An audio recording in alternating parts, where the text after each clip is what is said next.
আগামী 12ই মে ফ্লোরেন্স নাইটিঙ্গেলের জন্মদিবস। তার জন্মদিনটি আন্তর্জাতিক সেবিকা দিবস হিসেবে ঘোষিত হয়েছে।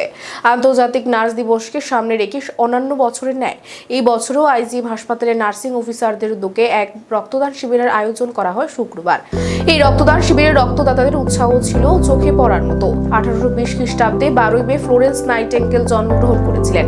তৎকালীন সময়ে নার্সিং পেশাকে ভালো চোখে দেখা হতো না, কিন্তু সেই সময় ফ্লোরেন্স নাইটিঙ্গেল এই মহান পেশার সাথে জড়িত হন এবং মানব ধর্ম পালনের এক উজ্জ্বল দৃষ্টান্ত স্থাপন করেন। কথিত রয়েছে, ফ্লোরেন্স নাইটিঙ্গেল যুদ্ধে আহত সৈনিকদের খুঁজে খুঁজে বের করে তাদের সেবার কাজে নিয়োজিত হয়েছিলেন। তার সেবাতে অসংখ্য মানুষ ও যুদ্ধক্ষেত্রে আহত সৈন্য সুস্থ হয়ে ওঠেন। তাই তার জন্মদিনকে আন্তর্জাতিক নার্স ডে হিসেবে ঘোষণা করা হয় এবং আজ আধুনিক নার্সিং পরিষেবার জননী হিসেবে তাকে চিহ্নিত করা হয়।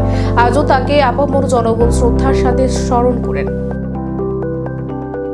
আজকে আইজিএম হসপিটালে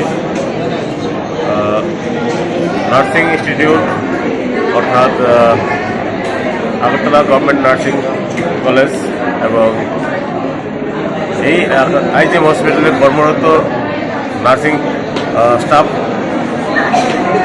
নার্সিং সুপারিনটেন্ডেন্টের নেতৃত্বে এবং অন্যান্য নার্সিং ইনস্টিটিউট এবং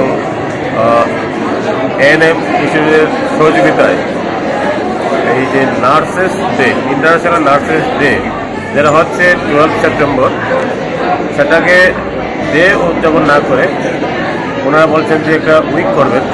তো সেই জন্য আজকের দিনটাকে ওরা বেছে নিয়েছেন, যেহেতু আজকে একটা গুরুত্বপূর্ণ দিন।